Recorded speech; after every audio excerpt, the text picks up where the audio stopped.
Hello दोस्तों, आप सभी को नमस्कार। मैं प्रियंका यादव स्वागत करती हूँ अपना इस यूट्यूब चैनल पे, जिसका क्या नाम है Priyanka Yadav UP plus. Priyanka Yadav UP plus my YouTube channel. चलिए आज शुरुआत करते हैं अपनी नेक्स्ट क्लास की। क्लास नंबर जो हमारी 6 है, इसमें क्या है, प्रैक्टिस बैच है। प्रैक्टिस बैच जो PDF मैंने बनाई है, प्रैक्टिस बैच है। इसमें यूपी पुलिस का एग्ज़ाम को मद्देनज़र देखते हुए यूपी पुलिस और UPSI में आपके जो GK GS के क्वेश्चन जिस टाइप के उठेंगे उस टाइप की एक वीडियो बनाई है। तो ये हमारी कंटिन्यू, अभी मैंने प्रैक्टिस बैच शुरू किया है। इसमें 4 ऑप्शन होंगे आपके। चलिए उसे करने से पहले चला देखते हैं कि क्या मैंने आज का जो थॉट ऑफ द डे है वो क्या लिखा है। घर वालों ने तुम्हें नाम दिया है, अब पहचान तुम्हें अपने दम पर बनानी है। कहने का मतलब घर वालों ने तुम्हें जैसे नाम दे दिया, जो भी नाम है आपका, सिंकी पिंकी मीना, ठीक है। अब पहचान तुम्हें उसे अपनी बनानी है, क्योंकि आपके जैसे नाम के हज़ारों लोग हैं, लेकिन कौन कहेगा कि हाँ कौन सी वाली प्रियंका की बात हो रही है, प्रियंका यूपी पुलिस की बात हो रही है, ठीक है ना। इसको बोलते हैं पहचान बनाना। ये मेरा टेलीग्राम ग्रुप है जो आपको दिख रहा है, Priyanka Yadav UP plus my Telegram group, और इंस्टाग्राम मेरा प्रियंका यूपी प्लस है। चलिए बिल्कुल भी हमारे पास टाइम नहीं है, क्योंकि मुझे बहुत कम समय में आपको टॉप 25 क्वेश्चन करवाने हैं। कितने? टॉप 25। तो बिल्कुल भी देर ना करते हुए आपको ले चलते हैं पहले क्वेश्चन की तरफ। तो पहला क्वेश्चन जहाँ तक आपको दिख रहा होगा क्या है, मुंशी प्रेमचंद्र के ऊपर है कि मुंशी प्रेमचंद्र का जन्म कहाँ हुआ है। अच्छा, बिना ऑप्शन आप देख के बताओ, बिना ऑप्शन बता सकते हो क्या? चलो ऑप्शन दे देती हूँ। मुंशी प्रेमचंद्र का जन्म कहाँ पर हुआ है, ठीक है। तो आप बताएंगे कानपुर, गाज़ियाबाद, आरामपुर, वाराणसी। कहाँ पर मुंशी प्रेमचंद्र जी का जन्म हुआ है? तो आपका 4th ऑप्शन हो जाएगा वाराणसी। आपको मैं 3 सेकंड का समय दूंगी, सिर्फ 3 सेकंड, टिक टिक टिक, इतना ही सेकंड आपको मिलेगा। आपको बताना है कौन सा आंसर है। आप मुझे लास्ट में कमेंट बॉक्स में लिख के बताएंगे कि 25 में से आपके कितने आए, 22 आए, 23 आए, या कितने भी आए। 20 अगर प्लस आ रहे हैं आपके तो ठीक है, सही चल रहा है मामला, हिसाब किताब ठीक है। अगर 20 प्लस आ रहे हैं तो आपके ठीक। अगले क्वेश्चन की तरफ बढ़ रहे हैं। क्वेश्चन नंबर 2 कहता है, निम्नलिखित में से कौन सा उत्तर प्रदेश का सबसे पुराना विश्वविद्यालय है। उत्तर प्रदेश का सबसे पुराना विश्वविद्यालय हमें बताना है अलीगढ़ मुस्लिम यूनिवर्सिटी है, या फिर बनारस हिंदू यूनिवर्सिटी है विश्वविद्यालय है, या फिर महात्मा गांधी काशी विद्यापीठ या इलाहाबाद केंद्रीय विश्वविद्यालय। क्वेश्चन आया हुआ है और मैं आपको बता दूं कि इसका आंसर आपका क्या हो जाएगा। बताओ, 3 सेकंड का आपका समय दिया है, सोच के बताओ, सोच के। इसका आंसर क्या हो जाएगा आपका? अलीगढ़ मुस्लिम विश्वविद्यालय। नाम से ही पता चल रहा है, ठीक है। बताने की ज़रूरत नहीं है, इसे एक्सप्लेन करने की ज़रूरत नहीं है। नेक्स्ट क्वेश्चन पर चलते हैं बिना समय गवाए हुए। कौन सा? क्वेश्चन नंबर 3 पर चलते हैं। उत्तर प्रदेश के किस शहर को पूर्व का ग्रास के नाम से जाना जाता है या कहा जाता है? उत्तर प्रदेश को पूर्व का ग्रास किसे कहा जाता है? पूर्व का ग्रास, ठीक है, किसको कहा जाता है? अगर आपको पता है तो अच्छी बात है, नहीं पता है तो देख लो। ऑप्शन देखो, गोरखपुर, मुरादाबाद, बनारस, कन्नौज। ऑप्शन देख के बताओ। ऑप्शन नंबर डी आपका हो जाएगा कौन सा? कन्नौज, इत्र नगरी कन्नौज। क्या बोला मैंने? इत्र नगरी कन्नौज, ठीक है। अगले क्वेश्चन पर चलते हैं। क्वेश्चन नंबर, अच्छा इस पे जो मैं आपको क्वेश्चन कराती हूँ आप इसका स्क्रीनशॉट भी ले सकते हैं, ठीक है। चलिए क्वेश्चन नंबर 4 की तरफ हम चलते हैं। किस पड़ोसी देश को land of the thunder dragon कहा जाता है? क्या कहा जाता है? Land of the thunder dragon है। थंडर मीन्स क्या होता है आप बताएंगे? जहाँ पर बहुत सारे आंधी तूफान से जो आते हैं ना, वो कौन सी जगह पे है, कौन सा देश है, ये आपको पता होगा। बहुत इजी और प्यारा क्वेश्चन है, बहुत स्टैटिक जीके का क्वेश्चन है। इसका आपका हो जाएगा भूटान। अच्छा आप ये बताएंगे कौन सा ऐसा देश है जहाँ एक भी मच्छर नहीं पाया जाता है? आप बताएंगे वो कौन सा देश है, ठीक है। तो ये क्वेश्चन नंबर 4 का आपको आंसर पता चला। पता था तो अच्छी बात थी, अगर नहीं पता था तो क्या करेंगे? स्क्रीनशॉट ले लेंगे। अगले क्वेश्चन पे चलते हैं। 2017 में मैकजुआ इशिगुरो के किस विद्या में नोबेल पुरस्कार मिला था? को किस विद्या में नोबेल पुरस्कार मिला था? करंट अफेयर का अपने समय का क्वेश्चन है, तो यहाँ से आप पता क्या चला सकते हैं कि करंट का जो क्वेश्चन पूछा जा रहा है, नोबेल पुरस्कार से एक ना एक क्वेश्चन किसी ना किसी एग्जाम में देखने को मिल जाता है। आप नोबेल के बारे में जानकारी कर लेंगे, नोबेल पुरस्कार किस किस फील्ड में दिया जाता है और इस बार किस किस को मिला है और किसको मिला है। खासकर साहित्य का ज़्यादा पूछा जाता है, मैं तुम्हें हिंट दे रही हूँ, साहित्य का ज़्यादा पूछा जाता है, तो साहित्य का एटलीस्ट तो याद ही होना चाहिए। बाकी फिजिक्स केमिस्ट्री वो बात सब अलग है, ठीक है।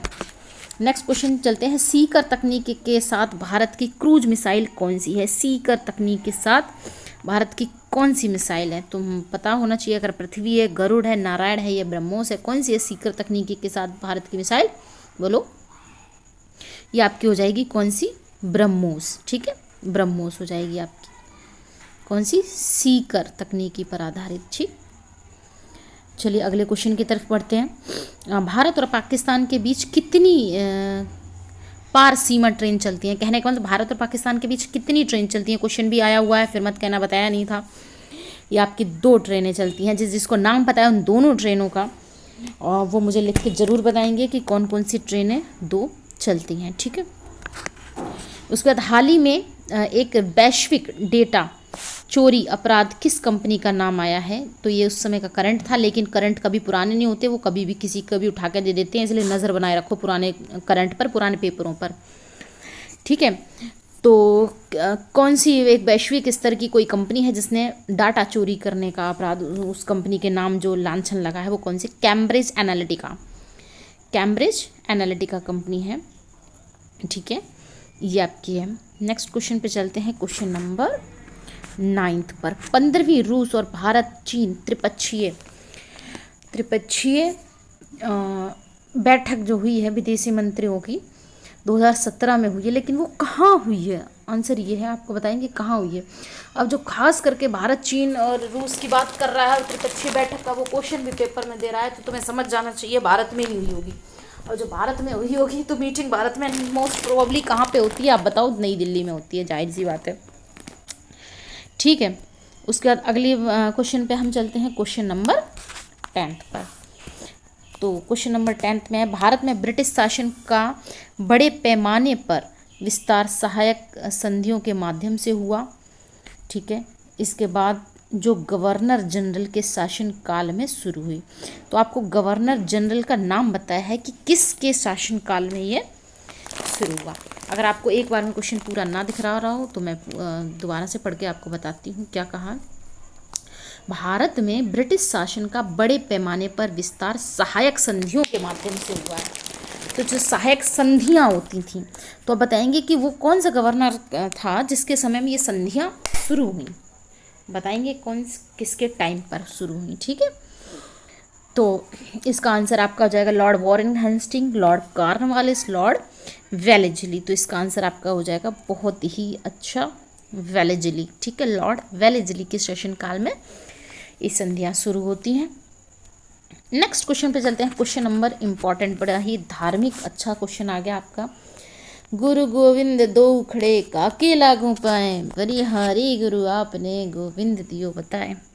चलिए जी, गुरु गोविंद सिंह की मृत्यु के बाद गुरु की संस्था समाप्त हो गई और सिखों का नेतृत्व उसके विश्वसनीय शिष्य, उस शिष्य का नाम पूछा जाएगा, जाहिर सी बात है, बिल्कुल सही पहचाना मैंने, को सौंप दिया था। ये क्वेश्चन कई बार आया हुआ है, कई पेपरों में आया हुआ है, तो आप यहाँ से इसकी इम्पोर्टेंट पढ़ सकते हैं। और ये आपकी लूसेंट किताब में बड़ा साफ साफ दिया हुआ है, बंदा बहादुर। ठीक है, बंदा बहादुर। उसका अगले क्वेश्चन पे चलते हैं, क्वेश्चन नंबर 12 है आपका। पाकिस्तान नाम सबसे पहले किसके द्वारा गढ़ा गया? जो पाकिस्तान आज हम नाम सुनते हैं, ये किसके द्वारा दिया गया था? बताएंगे, मोहम्मद इकबाल, मोहम्मद अली जिन्ना, चौधरी रहमत अली या फिर मौलाना आज़ाद। इसका ऑप्शन नंबर सी हो जाएगा। ठीक है, रहमत अली के द्वारा दिया गया था ये नाम। उसके बाद क्वेश्चन नंबर 13 पे चलते हैं। रविन्द्रनाथ टैगोर ने अपनी नाइटहुड की उपाधि को किसके विरोध में छोड़ दिया था? हमें पता है कि जब ये जलियांवाला बाग जो कांड हुआ था, जलियांवाला बाग नरसंहार जब हुआ था, उस समय कई लोगों ने अपनी उपाधियां जो थी, क्योंकि यार कई बेजुबानों की हत्या हो गई थी बिना बात के, वो अपनी मीटिंग कर रहे थे। हर किसी को, अपने किसी का भी देश हो, हर किसी को अधिकार है अपने देश में अपनी बात रखने का, अपने देश में रहने का। मतलब बहुत सारी चीज़ें, हमारा ही देश हम पर ही, मतलब मेरी बिल्ली मुझ पर ही म्याऊं, वो वाली बात थी। तो रविन्द्रनाथ टैगोर ने अपनी ये बड़ा ही उनको वो हुआ कि मुझे तो तुम उपाधि दे रहे हो और मेरे ही बंदों को मार रहे हो। तो ये जब जलियांवाला बाग हुआ था, तो इसका आंसर आप वहाँ से याद कर लेंगे। क्या? जलियांवाला बाग नरसंहार में रविन्द्रनाथ जी ने अपनी जो थी नाइटहुड की उपाधि छोड़ दी, त्याग दी, वापस कर दी, उनको कह दिया। आप चाहें तो इस क्वेश्चन के साथ और बता सकते हैं कि इसी में और किसने अपनी उपाधि त्यागी थी और उपाधि क्या थी। ये क्वेश्चन आप अपने आप से ढूंढो, सारे क्वेश्चन मैं नहीं बताऊंगी, आप अपने आप से ढूंढो तभी आपको याद होंगे। जब आप कोई चीज़ सर्च करते हो ना अपने आप से तो वो ज़्यादा माइंड में रहती है। अगला क्वेश्चन है, क्वेश्चन नंबर 14 है, कहता है गोदावरी नदी का स्थल उद्गम स्थल बता दीजिए। तो कई नदियों का कभी कभी उद्गम स्थल पूछ लिया जाता है, तो उसके लिए आप याद कर लेंगे। गोदावरी नासिक महाराष्ट्र की बात कर रहा है वो, ठीक है, महाराष्ट्र की बात कर रहा है। उसके बाद अगली बात क्वेश्चन पे चलते हैं, क्वेश्चन नंबर बताओ 15। आप मेरे टेलीग्राम ग्रुप से भी जुड़ सकते हैं। जिसने अब तक चैनल सब्सक्राइब नहीं किया पहले प्लीज़ चैनल सब्सक्राइब कर लें और अपने दोस्तों को भी शेयर कर दें। ज़रा देखें कि 25 में से आप ज़्यादा कर पा रहे हैं कि वो ज़्यादा कर पा रहे हैं, कौन पढ़ाई अच्छी कर रहा है, आप बताओ। आप अच्छी कर रहे हैं कि वो अच्छी कर रहे हैं, उनको भी शेयर करना। और इसी के साथ साथ जब आप लोग शेयर कर देते हो, अच्छे व्यूज़ आते हैं, तो मेरा मन भी करता है चलो इनको टॉप 25 क्वेश्चन कराए जाएँ और अच्छी अच्छी क्लासेस दी जाएँ ताकि इनको और अच्छा पढ़ने को मिल जाए। भारत की सबसे बड़ी मीठे पानी की झील कौन सी है? भारत की पूछिए, ध्यान रखना, विश्व की मत सोचने लगना। वो भारत की बात करता है तो डल झील हो गई, चिल्का झील हो गई, लोकटक हो गई या फिर वूलर हो गई। तो सबसे पहले तो जो इसमें जो खारे पानी की झीलें हैं वो हटा दो तो आपको मीठे ही पानी की मिल जाएगी। फिर उसमें से भी सबसे बड़ी की बात करता है तो कौन सी हो जाएगी? वूलर झील हो जाएगी, सबसे बड़ी मीठे पानी की झील हो गई, ठीक है। उसके बाद अगले क्वेश्चन पे चलते हैं, क्वेश्चन नंबर 16। भारतीय संविधान में कानून बनाने की निर्धारित प्रक्रिया काफ़ी हद तक किससे प्रभावित है? आप बताएंगे किस देश से प्रभावित है, ये आपको बहुत अच्छे से पता है इसका आंसर है, ज़रा सोच के बताना, सच बताना। भारतीय जो हमारा संविधान है उसमें कानून बनाने की निर्धारित प्रक्रिया काफ़ी हद तक कौन से देश से प्रभावित है? दक्षिण अफ्रीका, जर्मनी, जापान या फिर संयुक्त राज्य अमेरिका? किससे प्रभावित है बताओ? आपको नहीं पता? बिल्कुल पता है, संयुक्त राज्य अमेरिका। जो हम फ्रीडम फ्री वाली बात करते हैं वो सब अमेरिका का ही तो है, अमेरिका का ही है। फ्रीडम वाली बात जब भी आती है। शिक्षा का अधिकार पे चलते हैं, शिक्षा का अधिकार उसके बाद अधिनियम जो है किस वर्ष में भारत की संसद में आया? तो ये स्टैटिक जीके का क्वेश्चन हो गया। देखो भाई, आप क्वेश्चन याद रहते हैं तो अच्छी बातें, नहीं रहते हैं तो फिर याद करने पड़ेंगे। इसमें कोई बहुत बड़ा क्वेश्चन नहीं है कि नहीं आपको अगर याद है तो भी अच्छी बात है, नहीं याद है तो भी कोई बहुत बड़ी इश्यू नहीं है, आप याद कर लो। 2009 की बात है, ठीक है, 2009 की बात है। तो अगले क्वेश्चन पे चलते हैं। महाराजा सवाई जयसिंह द्वितीय ने एक खगोलीय वेधशाला स्थापित की थी। खगोलीय वेधशाला क्या होती है? जहाँ से आपके नक्षत्र, ग्रह नक्षत्र पता चलते हैं, सभी चीज़ों की जानकारी होती है, समय का पता चलता है। वो लोग सूरज देख के, अच्छा मेरे गाज़ियाबाद, मैं तो गाज़ियाबाद में रहती हूँ लेकिन पढ़ाई दिल्ली से हुई है। दिल्ली में जो आपने देखा होगा एक जगह है जिसको जंतर मंतर कहते हैं या इस टाइप से और भी जगह पे है, वहाँ पे भी कुछ ऐसी चीज़ें हैं जहाँ से खगोलीय चीज़ें आपका अध्ययन कर सकते हैं, ठीक है, वहाँ से आप अध्ययन कर सकते हैं। तो क्वेश्चन नंबर 18 का आपका आंसर हो जाएगा उज्जैन में एक खगोलीय वेधशाला स्थापित है। नेक्स्ट क्वेश्चन पे चलते हैं। यूनिवर्सल टीकाकरण कार्यक्रम के रूप में केंद्रीय स्वास्थ्य मंत्रालय ने डैश के विरुद्ध दोहरे संरक्षण के लिए एकल टीके का शुभारंभ किया था, ठीक है। तो चलते हैं, इसका आंसर क्या है? खसरा और रुबेला, खसरा और गलसुआ, रुबेला और तपेदिक, इन्फ्लुएंजा और गलसुआ। तो दोहरे संरक्षण की जब बात करता है तो ऐसा कौन सा टीका है जो दोनों में काम आने वाला है? आप बताओ दोनों में कौन सा काम आने जाएगा? ये तो बहुत अच्छी बात है। तो ये आपका उस समय का आंसर मतलब तब किया था, ये हमेशा आंसर इसका सही रहेगा। स्टैटिक क्वेश्चन बन गया ना आपका, रुबेला और तपेदिक, समझ गए? रुबेला और तपेदिक दोहरा संरक्षण की बात जब करेगा तो रुबेला और तपेदिक की आप बात कर देना, ठीक है। अगले क्वेश्चन पे चलो, क्वेश्चन नंबर 20। 2011 की जनगणना के अनुसार उत्तर प्रदेश के किस जिले की जनसंख्या सबसे ज़्यादा है? हमें पता है हमारी जनगणना 10 साल में होती है। आप बताएंगे कि किसके काल में फर्स्ट जनगणना हुई थी। उसके बाद अगला क्वेश्चन आपका बनेगा नियमित जनगणना कब से शुरू हो गई। उसके बाद अभी जो लास्ट हुई है 2011 की जनगणना, और फिर अभी नहीं, ये जो क्वेश्चन पूछा गया वो 2011 की ही जनगणना से ही पूछा गया है। तो इसी के हिसाब से आपको बताना है कि 2011 की जनगणना के हिसाब से वो किसकी बात कर रहा है।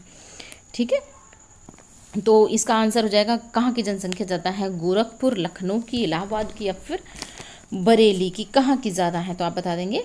अच्छा, ये ऑप्शन पर वो होता है, ऑप्शन पर डिपेंड करता है कि आपको ऑप्शन क्या दिया गया है।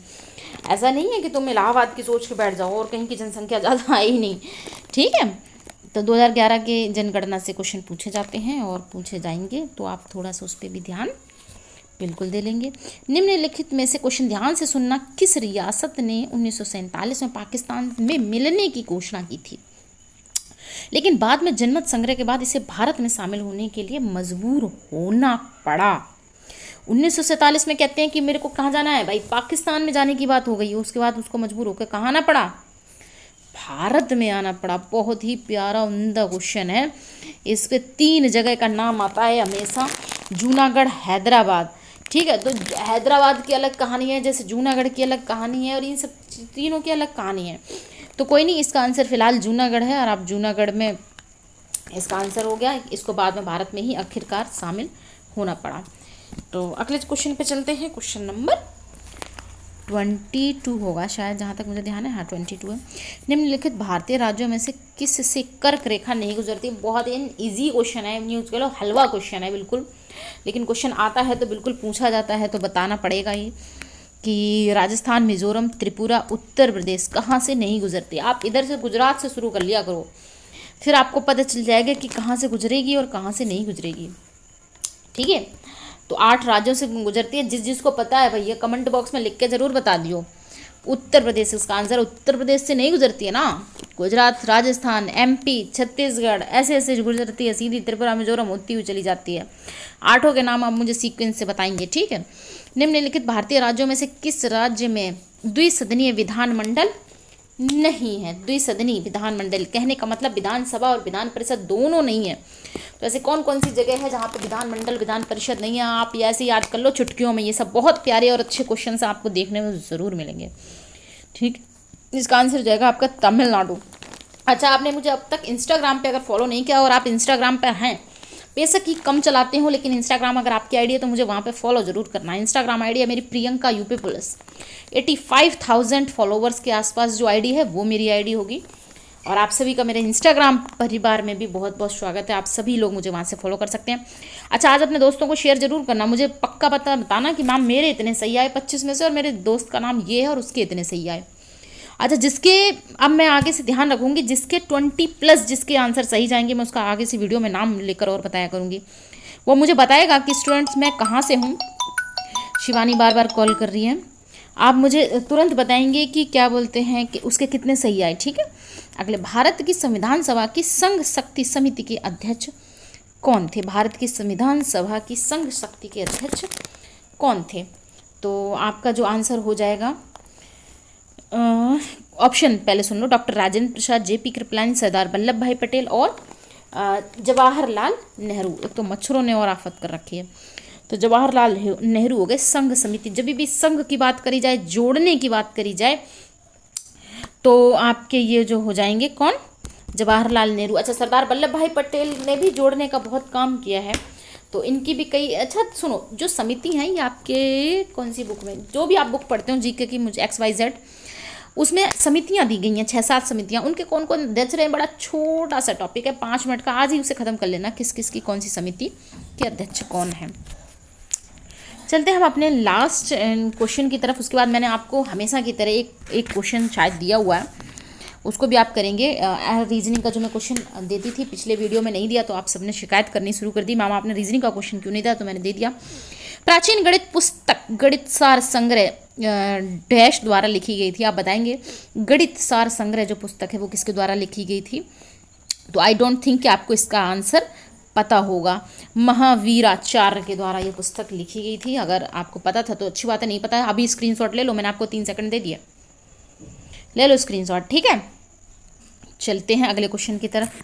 टॉप 25 आपके वैसे तो क्वेश्चन पूरे हो गए, लेकिन मैं एक इनकी फरमाइश होती है तो मैं एक क्वेश्चन दे देती हूँ। यदि ट्रुथ का कोड ये है तो LIES लाइस का कोड क्या होगा? स्क्रीनशॉट ले लो, उसको घर में करना आराम से बैठ के। और ये क्वेश्चन आपका जो है DK सर के द्वारा दिया गया है, जो DK सर कानपुर में पढ़ाते हैं, उनके द्वारा ये क्वेश्चन दिया गया है। तो मैंने कहा ठीक है मैं दे देती हूँ, क्योंकि हमारे चैनल पे बहुत जल्दी वही आने वाले हैं रीजनिंग की क्लास लेकर के। बहुत ही उम्दा क्लास है, उनका बहुत अच्छा रिकॉर्ड है, कानपुर वालों से आप पूछ लेना, बहुत अच्छा पढ़ाती हैं वो, पढ़ाते हैं। तो फिर ठीक है, आप इस क्वेश्चन का स्क्रीनशॉट ले लेना। कल के जो आपका वीडियो होगी उसमें मैं आपको बताऊंगी इसमें से किसका आंसर सही गया है, किस किस ने ये वाला क्वेश्चन कर दिया। उत्तर कमेंट बॉक्स में आप दे देंगे, ठीक है, कमेंट बॉक्स में आप उत्तर दे देंगे। और इसी के साथ आपकी टॉप 25 की क्लास कंप्लीट हुई। आप मुझे फॉलो कर सकते हैं इंस्टाग्राम पे और ट्विटर पे भी आप मुझे फॉलो कर सकते हैं। प्रियंका यूपी पुलिस है, मेरी फ़ोटो पड़ी हुई है। उसके बाद ओके जी, bye bye, take care, smile के साथ पढ़ाई करते रहिए। God bless you all.